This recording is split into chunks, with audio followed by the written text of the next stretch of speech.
नमस्कार.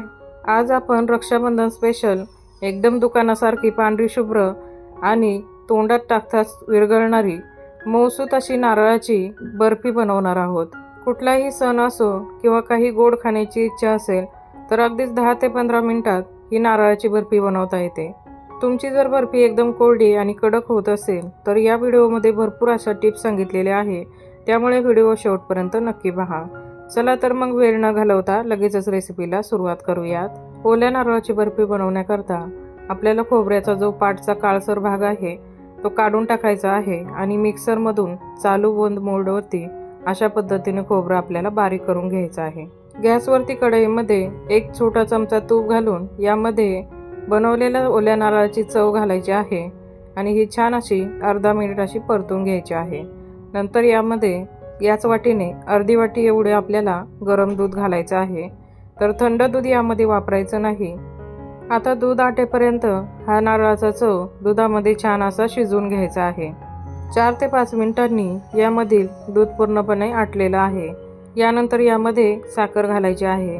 ज्या वाटीने आपण नारळाची चव मोजून घेतला होता त्याच वाटीने पाव वाटी एवढे आपल्याला साखर घालून घ्यायची आहे. तर साखर थोडी कमीच घालायची, कारण यामध्ये मिल्क पावडर देखील घालणार आहोत. साखर विरघळल्यानंतर थोडंसं हे मिश्रण असं पातळ होतं. यानंतर यामध्ये आपल्याला मिल्क पावडर घालायची आहे. तर मोठे 4 चमचे एवढी मिल्क पावडर यामध्ये घालून घ्यायची. सोबतच एक छोटा चमचा एवढी विलायची पावडर देखील घालून घ्यायची. गॅसची फ्लेम मी मध्यम टू लो ठेवलेली आहे. आता आपल्याला हे मिश्रण असं एकसारखं हलवत आपल्याला हे छान असं घट्ट गोळा होईपर्यंत परतून घ्यायचं आहे. तर बघा, साधारण 5 ते 6 मिनिट झालेले आहे. याचा गोळा बनायला लागलेला आहे. आता हे मिश्रण आपल्याला लगेचच सेट होण्याकरता ठेवायचं आहे.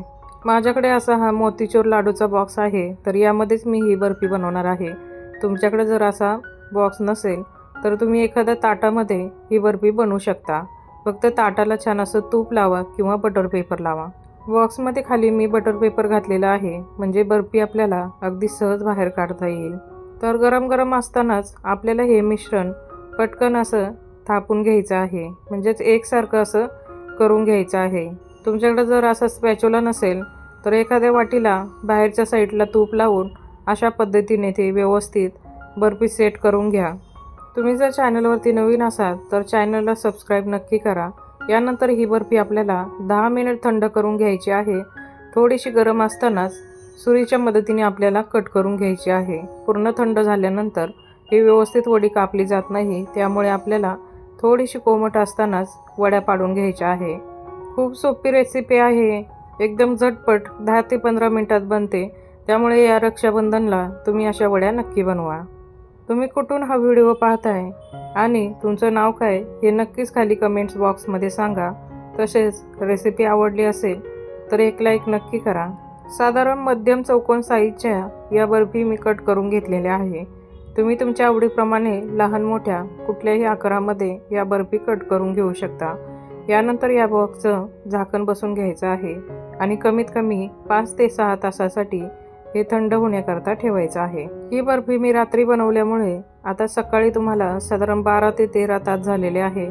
यानंतर तुम्हाला मी ही बर्फी बॉक्समधून बाहेर काढून दाखवते.